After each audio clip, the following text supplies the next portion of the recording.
Welcome to career plus.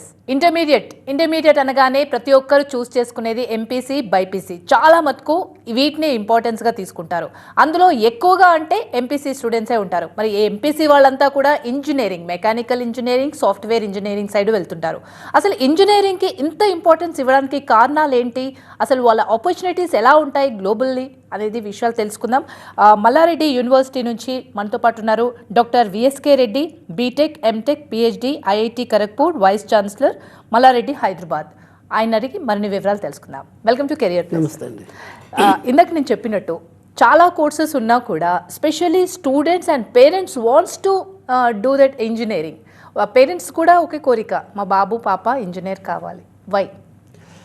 ఇది almost last 30 to 40 years నుంచి ఈ ట్రెండ్ కొనసాగుతుందండి. ఇప్పుడు జనరల్గా మనకి చాలా కోర్సెస్ ఉన్నాయి. ఇప్పుడు ఓన్లీ ఇంజనీరింగ్ అని కాకపోయినా మెయిన్లీ ఫోకస్ ఎప్పుడైపోతుందంటే లాస్ట్ 30 ఇయర్స్ నుంచి ఇంజనీరింగ్ లేకపోతే మెడికల్, ఇది ఒక వేవ్ అయితే ఉంది మనకి, ఎస్పెషల్లీ ఫర్ తెలుగు రాష్ట్రాల్లో.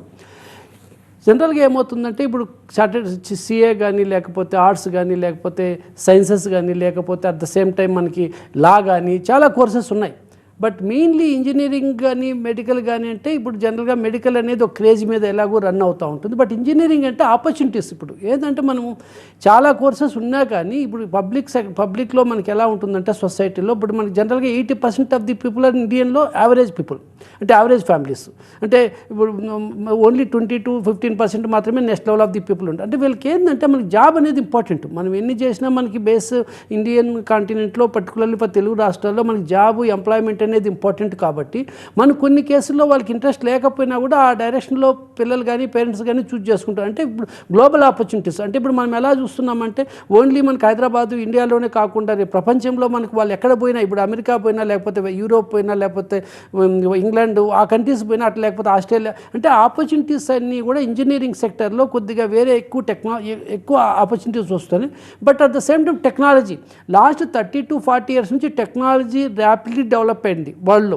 అంటే మనకి ఏ అప్లికేషన్స్ కావాలన్నా, మన డే టు డే లైఫ్ తీసుకున్నా, ఎంటర్టైన్మెంట్ తీసుకున్నా, రేపు అగ్రికల్చర్ తీసుకున్నా, ఎడ్యుకేషన్ తీసుకున్నా, మనకి బ్యాంకింగ్ తీసుకున్నా, ఫైనాన్స్ తీసుకున్నా, హెల్త్ తీసుకున్నా, ఎక్కడ చూసినా టెక్నాలజీ అనేది ఇన్వాల్వ్మెంట్ ఎక్కువ అయిపోయింది day to day. Last 5 years అప్పటికి ఇప్పటికి ఎవ్రీడే చూస్తుంటాం టెక్నాలజీ చేంజెస్. అంటే టెక్నాలజీ చేంజ్ అయినంత వరకు చేంజెస్ అవుతుంది కాబట్టి సొసైటీ కూడా రిక్వైర్మెంట్స్ ఉంది కాబట్టి ప్రతి ఒక్కరికి రీచ్ అవుతుంది కాబట్టి ఆటోమేటిక్గా ఎంప్లాయ్మెంట్ ఉంటుంది. టెక్నాలజీ డెవలప్మెంట్తో ఎంప్లాయ్మెంట్ ఎక్కువ వస్తుంది.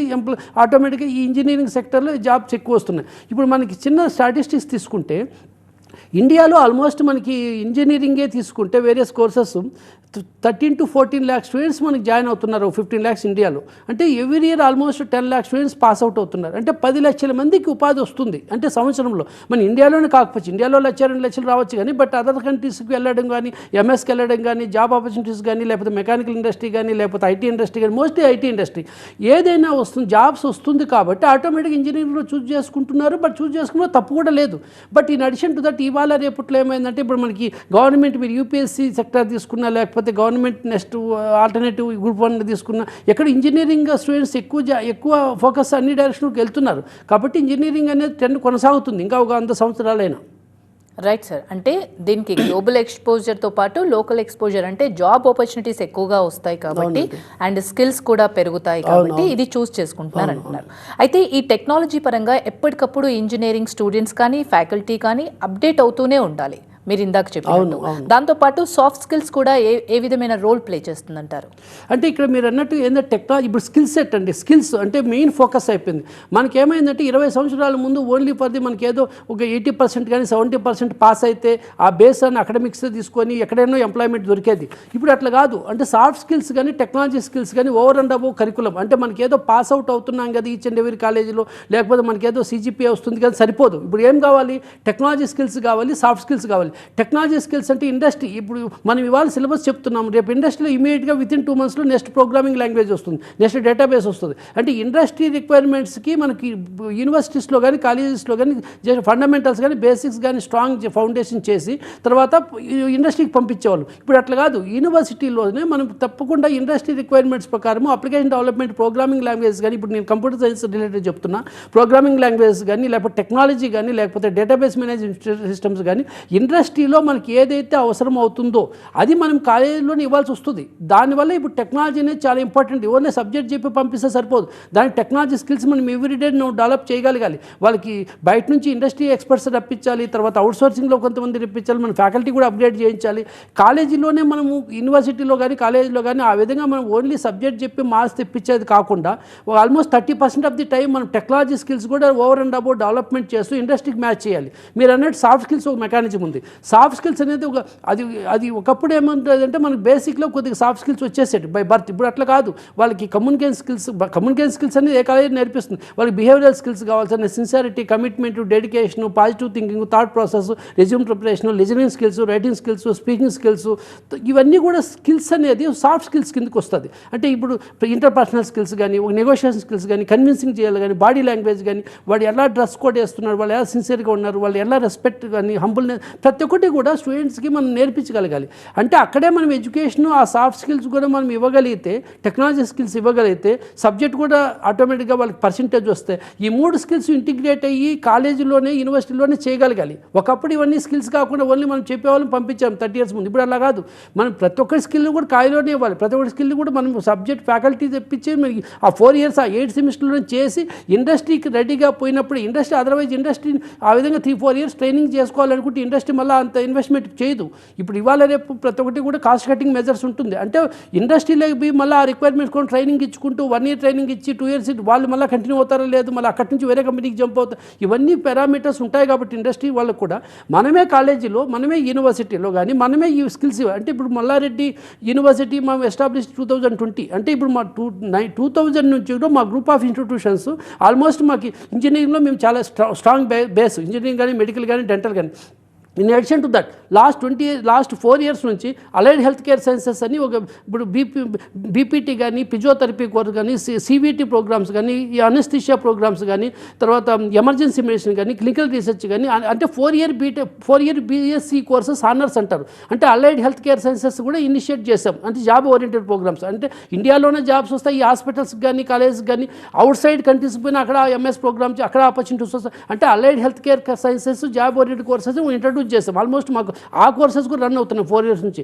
అది కాకుండా బీఎస్సీ అగ్రికల్చర్ సైన్స్ ఉంది. డిజిటల్ ఫోరెన్సిక్స్ అని బీఎస్సీ డిజిటల్ ఫోరెన్సిక్స్ కోర్స్ ఉంది. అది ఎక్కడ జనరల్గా చాలా తక్కువ ఉంది. అంటే ఈ ఫోరెన్సిక్స్ అనేది ఇప్పుడు సైబర్ సెక్యూరిటీగా, సైబర్ క్రైమ్స్ కానీ, లేకపోతే ఈ క్రిమినల్ కానీ ప్రతి ఒక్కటి కూడా క్రైమ్స్ ఎక్కువైపోతుంది. డిజిటల్ క్రైమ్స్ కానీ, సైబర్ కానీ ప్రతి ఒక్కటి కూడా డిజిటల్ ఫోరెన్సిక్స్ అనేది ఇంపార్టెంట్ అయింది. ఇప్పుడు సెక్యూరిటీ వాళ్ళు డిజిటల్ ట్రాన్స్ఫర్మేషన్ అంటే డిజిటల్ ఫోరెన్సిక్ కోర్సెస్ కానీ, ఇంజనీరింగ్ మేజర్ స్టేక్ ఆల్మోస్ట్ 3000 మాకు అన్ని కోర్సులు ఉన్నాయి. అంటే కంప్యూటర్ సైన్స్ కానీ, ఏఎంఎల్ కానీ, డేటా సైన్స్ కానీ, సైబర్ సెక్యూరిటీ కానీ, ఇన్ఫర్మేషన్ టెక్నాలజీ కానీ, ఐఓటీ కానీ, ఇవన్నీ కాకుండా కాలేజెస్లో మళ్ళీ ఈసీ కానీ, ట్రిపుల్ అంటే ఈ కోర్సెస్ అన్నీ కూడా ఇంజనీరింగ్ స్టేక్ మేజర్ అయినా మాకు 25 years నుంచి ఈ allied health care courses last 4 years నుంచి బీఎస్సీ కోర్సెస్ కానీ, లేకపోతే మేనేజ్మెంట్ కోర్సెస్ కానీ, బీబీఎంబీ, డిజిటల్ ఫోరెన్సిక్స్ కోర్సెస్ కానీ, ఈ కోర్సెస్ అన్నీ కూడా ఇచ్చి ఓవర్ అండ్ అబౌవ్ అంటే ఈ స్టూడెంట్స్ అందరినీ కూడా మనం ఓన్లీ ఇండియాలో ఎంప్లాయ్మెంటే కాకుండా ఇంటర్నేషనల్ ఎడ్యుకేషన్ ఎంప్లాయ్మెంట్ కూడా చేసుకుంటూ స్కిల్స్ డెవలప్ చేయగలిగితేనే ఇవన్నీ కూడా ఇనిషియేట్ అవుతాయండి. Exactly sir. అంటే మీ దగ్గర అన్ని రకాల కోర్సులు అందుబాటులో ఉన్నాయి, అప్డేటెడ్ ఇప్పుడు మార్కెట్లో ఏది రిక్వైర్మెంటో అదన్నీ ఉన్నాయి.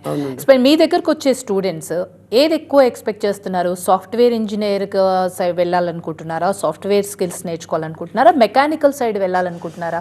ఎందులో ఎక్కువగా స్కోప్ ఉందంటారు?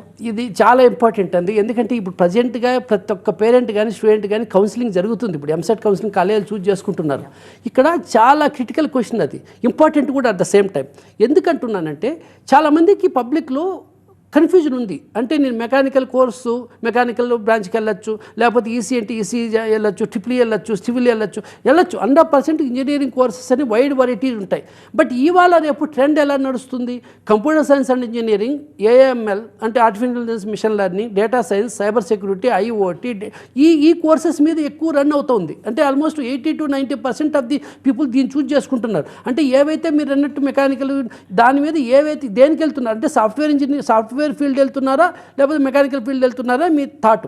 నేను పబ్లిక్కి చెప్పదలుచుకునేది ఏంటంటే, మనం ఈ కోర్సులు చేసామంటే సిఎస్సి కానీ, ఏఎంఎల్ కానీ, డేటా సైన్స్ కానీ, సైబర్ సెక్యూరిటీ కానీ, ఐఓటీ కానీ, ఇన్ఫర్మేషన్ టెక్నాలజీ కానీ, క్లౌడ్ కానీ, బ్లాక్ చైన్ కానీ, ఈ కోర్సులు కంప్యూటర్ సైన్స్ కోర్సులు చేసామంటే డజంట్ మీన్ మనం ఏదో ఈ ఐటీ ఇండస్ట్రీకి లేకపోతే సర్వీస్ ఇండస్ట్రీ లేకపోతే మనకి ఐటీ ఇండస్ట్రీలో టీసీఎస్ కానీ లేకపోతే ఇన్ఫోసిస్ కానీ డెలాయిట్ కానీ కప్జెమ్ని కానీ అంటే ఏది కంపెనీస్ అన్నీ ఐటీ సర్వీస్లో ఉన్నాయి ఎక్కువ. అంటే ఐటీ ఇండస్ట్రీస్కు సాఫ్ట్వేర్ మెకానిక్స్కి పోతున్నాం అనుకోవడం చాలా తప్పు. నేను ఏమంటున్నా అంటే నేను సిఎస్సి చదివినా కానీ మెకానికల్ ఇండస్ట్రీలో ఇవాళ మెకానికల్ ఆటోమొబైల్ ఇండస్ట్రీలో 80% of the at least 60 to 70% of the engineer CSC వాళ్ళు చేయాల్సి వస్తుంది. అక్కడ ఏమైంది కంప్లీట్లీ ప్రోగ్రామింగ్ రాయాలి. ఇప్పుడు suppose electronics and communication engineering అంటే ఓన్లీ 30% హార్డ్వేర్, 70% ప్రోగ్రామింగ్ ఉంది. ఇప్పుడు సపోజ్ టీవీ ఉంది లేకపోతే సిస్టమ్స్ అన్ని ఇప్పుడు కంప్యూటర్ సిస్టమ్ ఎలక్ట్రానిక్స్ అంటాం, దాంట్లో 80% of the computer science code రాయాలి. అంటే నేను ఏమంటున్నానంటే మీరు ట్రిపుల్ ఈ తీసుకున్నా, ఎలక్ట్రానిక్స్ కమ్యూనికేషన్ తీసుకున్నా, మెకానికల్ తీసుకున్నా, ఏరోనాటికల్ తీసుకున్నా, ఏరోనాటికల్ ఇంజనీర్ తీసుకున్నా, ఇక పాయింట్ ఏంటంటే అక్కడ జాబ్స్ నేను మెకానికల్ ఇంజనీరింగ్లో జాబ్ చేస్తాను మెకానికల్ ఇండస్ట్రీలో, బట్ నేను కంప్యూటర్ సైన్స్ చదువుకుంటున్నా. కంప్యూటర్ సైన్స్ అంటే నా టెక్నాలజీ చదువుకుంటున్నా, నా ప్రోగ్రామింగ్ నేర్చుకుంటున్నా, డేటాబేస్ నేర్చుకుంటున్నా. ఈ కాంటెంట్ ఎత్తకపోయి నేను అక్కడ వాడుతా. అంటే మెకానికల్ ఇండస్ట్రీ పోలేదు, ఎలక్ట్రానిక్స్ ఇండస్ట్రీ తగ్గిపోలేదు, సివిల్ ఇండస్ట్రీ తగ్గిపోలేదు. దయచేసి పేరెంట్స్ స్టూడెంట్స్ అర్థం చేసుకోవాల్సింది ఏంటంటే సిఎస్సి ఏఎంఎల్ ఈ కోర్సులన్నీ ఓన్లీ ఫర్ ది సాఫ్ట్వేర్ కాదు. ఈ కోర్సులన్నీ కూడా ప్రోగ్రామ్ కింద మెకానికల్ కానీ తర్వాత సివిల్కి కానీ ఎలక్ట్రికల్కి కానీ ఎలక్ట్రానిక్స్కి కానీ ఏరోనాటికల్కి కానీ ప్రొడక్షన్కి కానీ ప్రతి ఒక్క కోర్సుకి అవసరం అవుతుంది. అంటే మా అబ్బాయి మెకానికల్ ఇంజనీరింగ్ ఇష్టం అంటే తప్పులేదు, జాయిన్ చేయొచ్చు, నేనేం దానికి అబ్జెక్షన్ పెట్టట్లేదు. కాకపోతే మెకానికల్ ఇంజనీరింగ్లో ఇది ఎక్కువ వస్తుంది, రోబోటిక్స్ ఎక్కువ వచ్చేస్తుంది రాను. అంటే ఈ టెక్నాలజీ కంప్యూటర్ సైన్స్ అంటే సాఫ్ట్వేర్ ఏఎంఎల్ సాఫ్ట్వేర్ అనేది మర్చిపోదాం, కొద్ది దయచేసి మైండ్ సెట్ తీసేద్దాం. అది ఇక్కడ ఏంటంటే ఈ కంప్యూటర్ సైన్స్ రిలేటెడ్ కోర్సులన్నీ నేను ప్రోగ్రామింగ్ రాస్తున్నానంటే, కంప్యూటర్ ఓపెన్ చేస్తున్నానంటే కంప్యూటర్ సైన్స్కి సంబంధం కాదండి, ఇది టెక్నాలజీ, ఇది ప్రోగ్రామింగ్, నేను అన్ని అప్లికేషన్స్కి వాడుకుంటా. కాబట్టి బ్రాంచ్లు అన్నీ ఉన్నాయి, కానీ ఫ్యూచర్ అనేది వీటికే ఉంటుంది. ఎందుకంటే నేను అక్కడ జాబ్ చేయాలనే ఇది కావాల్సి వస్తుంది నాకు. అది తప్ప పాయింట్. అందుకనేసి నేను ఈ కోర్సులు అంటున్నా తప్ప సాఫ్ట్వేర్ కోటే కాదు. ఓకే, అంటే మీరు ఐఐటి ఖరగ్పూర్ నుంచి వచ్చారు. మీరు ఏఎంఎల్ అనేది ఎంత ఇంపార్టెన్సో ఇప్పుడు మీకు బాగా తెలుసు. ఆ ఫ్యాకల్టీ ఇప్పుడు కొత్త కోర్స్ కాబట్టి ఫ్యాకల్టీ ఆ రేంజ్లో టీచ్ చేయగలుగుతున్నారా అన్ని యూనివర్సిటీలో అనేది పాయింట్. 100% very important. ఇక్కడ ఏంటంటే ఏఎంఎల్ రీసెంట్గా కోర్సు వచ్చిండొచ్చు, డేటా సైన్స్ రీసెంట్గా కోర్సు వచ్చిండొచ్చు, సైబర్ సెక్యూరిటీ రీసెంట్గా కోర్సు వచ్చిండొచ్చు. కానీ ఒక ఇంజనీరింగ్ చదివారంటే ఒక ఫ్యాకల్టీ లేకపోతే ఒక ఇంజనీరింగ్ చదివారంటే ఏ స్టూడెంట్ అయినా, ఈ కంప్యూటర్ సైన్స్ చదివినా, ఎలక్ట్రానిక్స్ కమ్యూనికేషన్ చదివినా, లేకపోతే ఎలక్ట్రికల్ ఇంజనీరింగ్ చదివినా, ఇది టెక్నాలజీ. ఏఎంఎల్ ఇవాళ వచ్చిందంటే మనం ఇవాళ కంప్లీట్గా రాకెట్ సైన్స్ రాలేదు. ఇది ఏఎంఎల్ అండ్ టెక్నాలజీ. ఏఎంఎల్ ఇది computer science. First of all AML అంటూ సపరేట్ తివద్దు దయచేసి. కంప్యూటర్ సైన్స్లో ఓ పార్ట్, డేటా సైన్స్ కంప్యూటర్ సైన్స్లో పార్ట్, కంప్యూటర్ సైన్స్ ఈసీలో ఓ పార్ట్, ఈసీఈ ఎలక్ట్రికల్ ఓ పార్ట్. ఇట్ ఈజ్ మనము ఏఎంఎల్ వాళ్ళు మాట్లాడుతున్నామంటే ఏఎంఎల్ఏ స్పెషలైజేషన్ అవేర్నెస్. ఇప్పుడు నేను బేసిక్లీ కంప్యూటర్ సైన్స్ చదివినాను, కానీ ఏఎంఎల్ నాకు తెలియదంటే కంప్యూటర్ సైన్స్లో పార్ట్. అది నీ కొత్తగా ఏఎంఎల్ నేను స్పెషలిస్ట్ కానవసరం లేదు, ఆటోమేటిక్గా కంప్యూటర్ సైన్స్లో పార్ట్ ఉంటాను. కాబట్టి within 1 week 10 days 1 month 2 months 3 months తప్పకుండా నేను ట్రైన్ కాగలుగుతా దాంట్లోకి. బట్ యాజ్ ఇట్ ఈజ్ నేను పోయి ఏఎంఎల్ చెప్పలేకపోవచ్చు, but at the same time as it is నేను డేటా సైన్స్ చెప్పలేకపోవచ్చు, యాజ్ ఇట్ ఈజ్ నేను సైబర్ సెక్యూరిటీ చెప్పలేకపోవచ్చు. But at the same time it will not take much time, it is 1 month తప్పితే 2 months time. Because computer science background ఉంది నాకు, లేకపోతే electronics communication background ఉంది. నేను ఇంకోటి కూడా చెప్తున్నా దయచేసి, ఇప్పుడు ఏఎంఎల్ సబ్జెక్ట్ చెప్పాలని, డేటా సైన్స్ సబ్జెక్ట్ చెప్పాలని, cyber security, electronics communication, electrical engineering కూడా చెప్పచ్చు, కంప్యూటర్ సైన్స్ కానీ బాగా చెప్పచ్చు. ఎందుకంటే ఇది టెక్నాలజీ. ఇదేదో ఐటీ ఇండస్ట్రీ అంటే మనం ఏదో ఓన్లీ ప్రోగ్రామింగ్, ఇది ఈజ్ ఎ టెక్నాలజీ. టెక్నాలజీ అన్నప్పుడు నేను 4 సంవత్సరాలు ఎలక్ట్రానిక్స్ కమ్యూనికేషన్ చదివిన తర్వాత ఏఎంఎల్ టెక్నాలజీ నేర్చుకున్నట్టు. నేను 4 years ఎలక్ట్రానిక్స్ కమ్యూనికేషన్ చదివినా, ట్రిపుల్ ఈ చదివినా, ఆల్మోస్ట్ 40-50 సబ్జెక్టులు చదువుతా. అక్కడ 50 సబ్జెక్టులు ఇంజనీరింగ్ సబ్జెక్టులు చదువుతాను, నేను సైన్స్ సబ్జెక్టులు చదువుతాను. నేను చదివినప్పుడు ఇది కొత్త టెక్నాలజీ వచ్చింది. కొత్త టెక్నాలజీ వస్తే నాకు ఎంత టైం పడుతుందండి? ఇప్పుడు నాకు ఆటోమేటిక్గా నాకు ఎక్కువ టైం ఏం పడుతుంది, నాకు 2 months పడుతుంది. It's like updating. ఇది అప్డేట్. ఇప్పుడు నేను రాయల్ ఎన్ఫీల్డ్ బైక్ తీసుకున్నా అంటే కొత్త బైక్ వస్తే నాకు it will take 1 week time. But మార్కెట్లో ఏమైందంటే ఇది కొత్త టెక్నాలజీ, కొత్త వచ్చేసింది, ఇది ఎవరు టీచ్ లేరు, ఎక్స్పర్టైజ్ లేదు అనుకోవడం అనేది తప్పది. ఓకే, ఇప్పుడు ఇంజనీరింగ్లో ఫ్యూచర్ స్కిల్స్ బై 2030 ఎలా ఉంటుందంటారు? ఇది పబ్లిక్లో ఫ్యాకల్టీకి ఒక పేరెంట్స్కి స్టూడెంట్స్కి రీచ్ కాకపోవచ్చు నా ఆన్సర్, బట్ స్టిల్ నేను ట్రై. నేనేమంటున్నా అంటే ఇవాళ టెక్నాలజీ 4 years ముందు టెక్నాలజీ ఎంటైర్లీ డిఫరెంట్. ఇవాళ ఇప్పుడు 4 years 5 years ముందు వరకు మేము యూనివర్సిటీలో వర్క్ చేసినప్పుడు మేమంతా మా స్టూడెంట్స్కి only for the 30 years back only for the syllabus చెప్పేసి వాళ్ళకి పర్సెంటేజ్ తెప్పించి పంపించేవాళ్ళం. మల్లారెడ్డి యూనివర్సిటీ ఇవాళ ఇంత స్ట్రాంగ్ ఎందుకైనామంటే మనకు రీచబుల్ ఉన్నా కూడా మీకు టెక్నాలజీ ఇన్ని కోర్సులు పెట్టినా అడ్మిషన్స్ ఇంత ఫుల్ అయిపోతున్నా కానీ పబ్లిక్ పేరెంట్స్ కానీ స్టూడెంట్స్ కానీ ఇంత దానికి మేము అట్రాక్ట్ అవుతున్నారంటే ఒకటే రీజన్, పాయింట్ ఏంటంటే మేము 30 years ముందు ఓన్లీ సబ్జెక్ట్ వరకు చెప్పి పాస్ చేసే అంతలాగా ఉండేది. తర్వాత రాను ఏమైంది, ఒక టెక్నాలజీ వచ్చింది, దాని ప్రోగ్రామింగ్ స్కిల్స్ డెవలప్ చేస్తూ వచ్చాం. తర్వాత ఏమైనా సాఫ్ట్ స్కిల్స్ అన్నారు, దాన్ని తీసుకొచ్చాం. తర్వాత ఏమైంది ప్రొఫెషనల్ స్కిల్స్, బిహేవియరల్ స్కిల్స్ దాన్ని తీసుకొచ్చాం. ఇవన్నీ తీసుకొచ్చిన తర్వాత ఇవాళ కొత్త కాన్సెప్ట్ స్టార్ట్ అవుతుంది. నేను ప్రోగ్రామింగ్ స్కిల్స్ చాలా కష్టపడి పైథాన్ కానీ జావా కానీ లేకపోతే టెక్నాలజీస్కి ఏఎంఎల్ నేను ఏమంటున్నా అంటే ఇంకో 10 years తర్వాత అది కూడా ఆలోచిస్తున్నాం మేము. 10 years తర్వాత ఈ ప్రోగ్రామింగ్ అవసరం లేదు నాకు. నేను ఇప్పుడు ఏదైతే పైథాన్ కంప్యూటర్ మీద రాస్తున్నా అంటే పైథాన్ రానవసరం లేదు. నేను జనరల్గా మీతో మాట్లాడుతున్నానంటే అదే లాంగ్వేజ్ టైప్ అయిపోతుంది ప్రోగ్రామింగ్ కంప్యూటర్ సిస్టమ్ మీద. అంటే నీ టెక్నాలజీ రాయడము నేర్చుకోవడం ఉండదు, నీ థింకింగ్ మారాలి. నా థింకింగ్ అంటే డిజైన్ థింకింగ్ కానీ, అనాలిటికల్ థింకింగ్ కానీ, లేకపోతే అవుట్ ఆఫ్ బాక్స్ థింకింగ్ కానీ, క్రిటికల్ థింకింగ్ కానీ, ఆ నాలెడ్జ్ కావాలి నాకు. ఇప్పుడు థింకింగ్ మారాలి అంటే ఆ టైప్లో నేను థింక్ చేయాలి. But at the same time very important అంటే analysing skills, analytical skills, design thinking, critical thinking, out of box thinking. నేను ఆ టైప్లో థింకింగ్, ఇన్నోవేటివ్ థాట్స్ అంటే నేను థింకింగ్ మారాలి. నేను ఎక్కువ టైం దాన్ని స్పెండ్ చేయాలి. ఈ ప్రోగ్రామింగ్ ఫ్యూచర్ నేను చెప్తున్నా. ఈ థింకింగ్ ఉంటే నాలెడ్జ్ ఆటోమేటిక్గా వచ్చి ఉంటే. ఇంకోటి ఇప్పుడున్న especially for the 17 to 21 years ఏజ్లో నా అబ్జర్వేషన్ అంటే ఆల్మోస్ట్ నేను 30 years నుంచి ఎడ్యుకేషన్ దీంట్లో ఉన్నా కాబట్టి స్టూడెంట్స్కి ఇప్పుడు యంగ్ మైండ్స్ అంటే మనకి ఓన్లీ ఫర్ ది తెలంగాణ అనట్లేదు, లేకపోతే ఆంధ్రప్రదేశ్ అనట్లేదు, ఇండియా అనట్లేదు, నేను జనరల్గా మాట్లాడుతున్నా. స్టూడెంట్స్ లిజనింగ్ స్కిల్స్ తగ్గింది. లిజనింగ్ స్కిల్స్ అంటే ఇప్పుడు ఒక స్టూడెంట్కి మనం ఏదైనా మాట్లాడుతున్నామంటే బై సైకలాజికల్ కానీ, లేకపోతే బై స్ట్రక్చర్ కానీ, లేకపోతే ఇప్పుడున్న ట్రెండ్ కానీ, లేకపోతే ఇంకోటి కానీ, ఫాస్ట్ లైఫ్ కానీ 15 minutes కన్నా స్టూడెంట్ వినట్లేదు నేను చెప్పింది. అంటే తర్వాత డీప్ లిజనింగ్ లేదు. డీప్ లిజనింగ్ ఏంటంటే సీరియస్ లిజన్ చేయట్లేదు స్టూడెంట్. అంటే మనం ఏది చెప్పినా అంటే నేనని కాదు, ఎవరు మనం చెప్తున్నప్పుడు వాళ్ళు కరెక్ట్గా 2 minutes 3 minutes కామ్గా మనం చెప్పింది వినదలుచుకోలేదు. అంటే లిజనింగ్ స్కిల్స్ వీక్ అయిపోయింది రాను. ఇంకా 10 years తర్వాత అది ఎంతవరకు పోతుందో తెలియదు.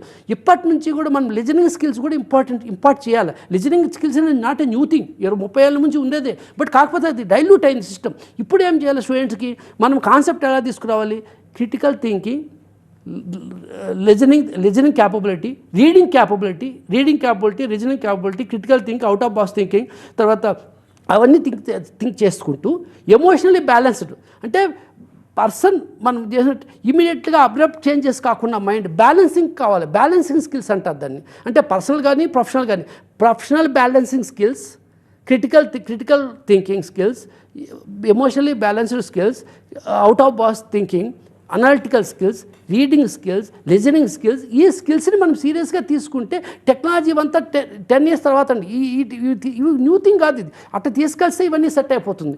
అది ఇంపార్టెంట్. ఎగ్జాక్ట్లీ అది ఫ్యాకల్టీ ఉండాలి. అండ్ ఫ్యాకల్టీకి ఉండడం ఎంత ఇంపార్టెంటో స్టూడెంట్స్కి దాన్ని కన్వర్ట్ చేయడం కూడా అంతే ఇంపార్టెంట్. చాలామంది మీలాగే ఆలోచిస్తారు. ప్రొఫెసర్స్, లెక్చరర్స్ అందరూ కూడా స్టూడెంట్స్కి ఫెయిర్ అండ్ మంచి ఎడ్యుకేషన్ ఇవ్వాలి అనుకుంటారు. కానీ మీరు అన్నట్టు డీప్ లిజనింగ్ లేకపోవడము, ఇంకా వేరే కారణాలు, టెక్నాలజీ రావడం, మొబైల్స్ రావడము, ఇవన్నీ డైవర్షన్ వల్ల వాళ్ళు కాన్సన్ట్రేట్ చేయలేరు.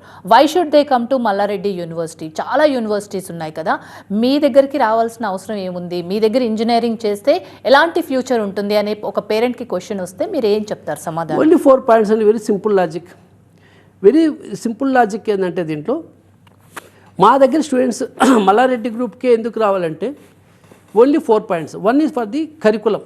అంటే మనకి సిలబస్ అనేది చాలామంది సిలబస్ జస్ట్ ఇంకా అదే ఓల్డ్ కాన్సెప్ట్లో అట్లే ఉంటే సరిపోదు. బేసిక్స్ మనం చెప్పాలా, ఫండమెంటల్సే చెప్పాలంటే సరిపోదు. ఇప్పుడు సిలబస్ అనేది అప్గ్రేడ్ చేయాలి. అంటే ఇండస్ట్రీకి కావాల్సిన సిలబస్, లేకపోతే 4 years తర్వాత అంటే మా స్టూడెంట్ ఇప్పుడు ఫస్ట్ ఇయర్లో జాయిన్ అంటే 4 సంవత్సరాల తర్వాత పాస్ అవుట్ అవుతాడు. అంటే ఇవాళ 2024లో జాయిన్ అయితే 28 పాస్ అవుతాడు. మేము ఏం థింక్ చేయాలి, 28 మా స్టూడెంట్ బయటకు వస్తున్నాడు అంటే 4 సంవత్సరాలు ముందుది, అంటే 5 సంవత్సరాలు అంటే 5 సంవత్సరాల తర్వాత కూడా థింక్ చేసి అనలైజ్ చేసి ఆ స్కిల్స్ ఏం రాబోతుందని అట్లీస్ట్ మేము ఒక రీచ్ అయ్యి దాని విధంగా మ్యాచ్ చేసుకుంటూ సిలబస్ మోడిఫికేషన్ తీసుకురావాలి. That is first point. Second point, ఈ టెక్నాలజీ స్కిల్స్. అంటే టెక్నాలజీ స్కిల్స్ ఇప్పుడు రైడింగ్లో ఆల్రెడీ ఉంది, బట్ దాన్ని టెక్నాలజీ స్కిల్స్ని మనం అప్గ్రేడ్ చేయాలి. ఎవ్రీ టైం ఇండస్ట్రీ కావాల్సిన టెక్నాలజీ స్కిల్స్ చేయాలి. సాఫ్ట్ స్కిల్స్, తర్వాత బిహేవియరల్ స్కిల్స్, ఇవన్నీ కూడా చేస్తూ ఆ స్కిల్స్ అన్ని ప్యారలల్గా అంటే ఎన్నో సబ్జెక్టు మాకు ఒక రోజుకు అట్లీస్ట్ ఒక సెమిస్టర్ ఒక అట్లీస్ట్ ఒక 180 days జరిగితే సంవత్సరంలో కోర్సు, అంటే వర్కింగ్ డేస్ నేను అంటుండేది 365 days, మిగతా హాలిడేస్ ఎగ్జామ్స్ అవన్నీ పక్కన పెడితే 180 days. అంటే ఈ 180 days టైంని 4 partsగా డివైడ్ చేసుకొని అంటే సిలబస్ చెప్పుకుంటూ టెక్నాలజీ స్కిల్స్ డెవలప్ చేసుకుంటూ, సాఫ్ట్ స్కిల్స్ డెవలప్ చేసుకుంటూ, బిహేవియరల్ స్కిల్స్ డెవలప్ చేసుకుంటూ, అంటే ఈ 4 స్కిల్స్ని ఈక్వల్ వెయిటేజ్ ఇచ్చి 25% 4 ఈక్వల్ చేసి ఆ 4 డైరెక్షన్స్లోన ఫస్ట్ సెమిస్టర్ను 8th సెమిస్టర్ వరకు చెప్పడం అనేది ఇంపార్టెంట్. తర్వాత ప్లేస్మెంట్స్, ప్రతి స్టూడెంట్ కూడా ప్లేస్మెంట్ అనేది ఇంపార్టెంట్. పేరెంట్స్ స్టూడెంట్స్ మా యూనివర్సిటీలో 2020 ఫస్ట్ బ్యాచ్ మన 24లో పాస్ అవుట్ అయినాయి. ఈవెన్ కాలేజెస్ అయితే మాకు చాలా రోజుల నుంచి ఉన్నాయి. Almost affiliate to JNTU almost 2000 నుంచి ఉన్నాయి. ఆల్మోస్ట్ 25 years ఎక్స్పీరియన్స్ ఉంది మాకు. ఈ యూనివర్సిటీ గురించే మాట్లాడుతున్నాం, మలాడ్ యూనివర్సిటీ గురించే. ఫస్ట్ బ్యాచ్ మా ఇంజనీరింగ్ స్టూడెంట్స్ స్ట్రెంగ్త్ 1200, 950 ఎలిజిబుల్, అంటే ఆల్మోస్ట్ పాస్ అయిపోయారు మంచి పర్సంటేజ్తో.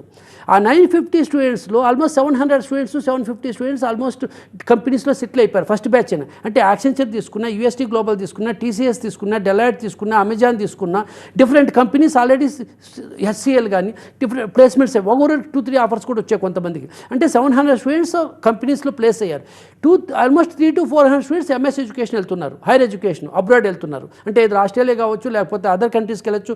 అబ్రాడ్ ఎడ్యుకేషన్ కూడా మేము ఇక్కడ సెంటర్ పెట్టాం, దాని నుంచి కూడా గైడెన్స్ ఇస్తాం, DRE ఇస్తాం, TOEFL ఇప్పిస్తాం. At the same time other foreign universities పిలిపించి అక్కడ ఎడ్యుకేషన్ సిస్టమ్ గురించి చెప్తాం. అక్కడ 4 years ఉండొచ్చా, లేకపోతే వీసా ప్రాసెస్ ఏంది, 2 సంవత్సరాలు MS చదివితే అమెరికాలో 2 సంవత్సరాలు ఉండొచ్చు, పర్ వీక్ ఎన్ని అవర్లు మనం జాబ్ చేసుకోవచ్చు, తర్వాత MS అయిపోతే ఎలాంటి ఆపర్చునిటీస్ వస్తాయి, అక్కడ డ్యూరింగ్ అప్పుడు స్కాలర్షిప్స్ ఏమన్నా వస్తాయి, అవుట్ సైడ్ క్యాంపస్ చేయొచ్చు, ఇన్సైడ్ క్యాంపస్ చేయొచ్చు, రెసిడెన్స్ అకామిడేషన్, ఇవన్నీ కూడా వాళ్ళకి ఎడ్యుకేట్ చేస్తుంటాం. కాబట్టి అది 300-400 వెళ్ళిపోతుంది. అంటే మనకు ఆల్మోస్ట్ 100% ఎవరైతే ఎలిజిబుల్ స్టూడెంట్స్ ఉంటే ఇద్దరు ప్లేస్మెంట్ కానీ హైయర్ ఎడ్యుకేషన్ వెళ్ళిపోతున్నారు. ఇది కాకుండా మేము బిలీవ్ చేసేది ఏంటంటే మల్లారెడ్డి యూనివర్సిటీలో స్టూడెంట్ కాలేజీకి వచ్చాడంటే ఫెసిలిటీస్ ఉండాలి. అంటే క్లాస్ రూమ్స్ కానీ స్మార్ట్ బోర్డ్స్ ఉంటాయి. At the same time computing facilities, అంటే ఇవాళ రేపు అన్ని computer science subject computer systems ఉండాలి. అంటే లేటెస్ట్ సిస్టమ్స్, అంటే 16 GB, అంటే లేటెస్ట్ కాన్ఫిగరేషన్స్ కానీ, వాళ్ళకి ఇప్పుడు హార్డ్ డిస్క్ కేపబిలిటీ కానీ, ర్యామ్ కేపబిలిటీ కానీ, లేకపోతే ప్రాసెసర్ స్పీడ్ కానీ, అంటే లేటెస్ట్ సిస్టమ్స్ పెట్టాలి. ఎందుకంటే లేటెస్ట్ అప్లికేషన్ రన్ చేయాలి కాబట్టి సిస్టమ్.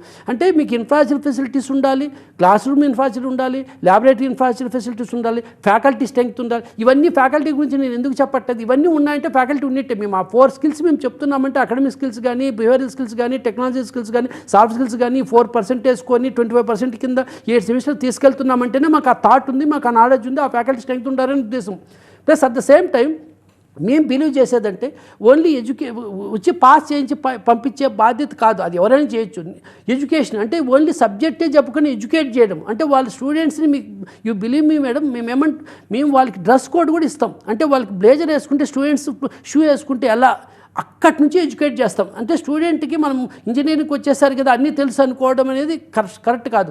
ప్రతి ఒక్క స్టూడెంట్కి డ్రెస్ కోడ్, అంటే ఇప్పుడు ప్రిన్సిపాల్ రూమ్కి వెళ్ళాలంటే ఏ డ్రెస్ కోడ్, రేపు కంపెనీకి వెళ్తే ఏ డ్రెస్, కాలేజ్కి అంటే డ్రెస్ కోడ్ సెన్స్ కూడా చెప్పాలి. డ్రెస్ సెన్స్ చెప్పాలి, ఈమెయిల్ గురించి ఎట్లా రాయాలి చెప్పాలి, టెలిఫోన్ ఎట్లా వాడాలి చెప్పాలి, ఫోన్ ఎట్లా వాడాలి చెప్పాలి, అఫిషియల్ కాన్వర్జేషన్ ఎలా ఉండాలి, వాళ్ళ కమ్యూనికేషన్ ఎట్లా, స్కిల్స్ ఎట్లా, వాళ్ళకి డ్రెస్ ప్రతి ఒక్కటి కూడా ఎడ్యుకేట్ చేయాలి. అంటే ఇది బిహేవియర్ కిందకి వస్తుంది. టెక్నాలజీ అంటే ఇవన్నీ కూడా 4 డైరెక్షన్లో చేస్తున్నాం కాబట్టి ఫ్యాకల్టీ స్ట్రెంగ్త్ ఉంది కాబట్టి మాకు లేటెస్ట్ టెక్నాలజీస్ మేము అడాప్ట్ చేస్తాం కాబట్టి స్టూడెంట్స్ ప్లేస్మెంట్స్ ఎక్కువ ఉన్నాయి కాబట్టి ప్రతి ఒక్కరు కూడా ఎన్ని డైరెక్షన్స్తో మాట్లాడుకున్న ఇవాళ పబ్లిక్లో మళ్ళీ మా యూనివర్సిటీకి వచ్చే స్టూడెంట్ ఎందుకు అడ్మిషన్ తీసుకుంటాడంటే తప్పకుండా మేము ఎడ్యుకేషన్ బెస్ట్ ఎడ్యుకేషన్ ఇస్తున్నాం. రైట్. అయితే ఇప్పుడు ఇది ఇంజనీరింగ్ అనేది ఒక ప్రొఫెషనల్ కోర్స్, వాళ్ళకి థియరిటికల్ పార్ట్ ఎంత ఇంపార్టెంటో ప్రాక్టికల్ పార్ట్ కూడా అంతే ఇంపార్టెంట్. వాళ్ళకి ఏ విధమైన ఎక్స్పోజర్ ఇస్తున్నారు మీరు? మా దగ్గర ఇప్పుడు సబ్జెక్ట్ చెప్పేది కాకుండా అప్లికేషన్ డెవలప్మెంట్ అనేది, అంటే మీకు ప్రొఫెషనల్ స్కిల్స్, ఇప్పుడు లాంగ్వేజ్ ఉంది, పైథాన్ లాంగ్వేజ్, జావా ప్రోగ్రామింగ్, లేకపోతే బ్యాక్ ఎండ్ సాఫ్ట్వేర్స్ ఉన్న టెక్నాలజీ ఉంది. ఇవన్నీ మేము ఎలా తీసుకుంటున్నామంటే ఓన్లీ థియరీ చెప్పేయకుండా అప్లికేషన్ డెవలప్మెంట్, ప్రతి ఒక్క సెమిస్టర్లో కూడా అప్లికేషన్ డెవలప్ చేయాలి. అంటే by using Python programming language కానీ, లేకపోతే ఆ టెక్నాలజీ అడాప్ట్ చేసి ఒక అప్లికేషన్, ఇప్పుడు అగ్రికల్చర్ అప్లికేషన్ తీసుకోవచ్చు, లేకపోతే మెడికల్ అప్లికేషన్ తీసుకోవచ్చు, లేకపోతే బ్యాంకింగ్ అప్లికేషన్ తీసుకోవచ్చు, లేకపోతే ఆటోమొబైల్ అప్లికేషన్ తీసుకోవచ్చు, లేకపోతే ఎంటర్టైన్మెంట్ ఇండస్ట్రీ అప్లికేషన్ తీసుకోవచ్చు, లేకపోతే ఇన్సూరెన్స్ అప్లికేషన్ తీసుకోవచ్చు, రీటైల్ తీసుకోవచ్చు. ఏదో ఒక అప్లికేషన్ తీసుకొని ఈ ప్రోగ్రామింగ్, ఈ టెక్నాలజీ ఇంటిగ్రేట్ చేసి ఈ అప్లికేషన్ డెవలప్ చేయాలి. అంటే స్టూడెంట్కి అనేది ఆటోమేటిక్గా practical exposure each and every సెమిస్టర్లో పెరుగుతుంది. అంటే స్టూడెంట్ ఇప్పుడు ఆల్మోస్ట్ ప్రతి ఒక్కటి థియరీ అనే కాన్సెప్ట్ పోయింది. ప్రతి ఒక్కటి కూడా వాళ్ళు సబ్జెక్ట్ నేర్చుకుని వెంటనే అప్లికేషన్ డెవలప్ చేయాలి. అంటే ఈ అప్లికేషన్ డెవలప్మెంట్ చేసుకుంటూ 4 years తీసుకెళ్ళడమే ఒక సాహసం మల్లారెడ్డి యూనివర్సిటీలో. Thank you so much sir. మా ఇంజనీరింగ్ కోర్సెస్ ఏ విధంగా ఉంటాయి, వాళ్ళ ఫ్యూచర్ ఎలా ఉంటుంది చూస్ చేసుకుంటే అనే విషయాలు చాలా చక్కగా చెప్పారు. Thank you so much. Thank you madam. ఇది ఇవాల్టి కెరియర్ ప్లస్. చూస్తూనే ఉండండి TV9.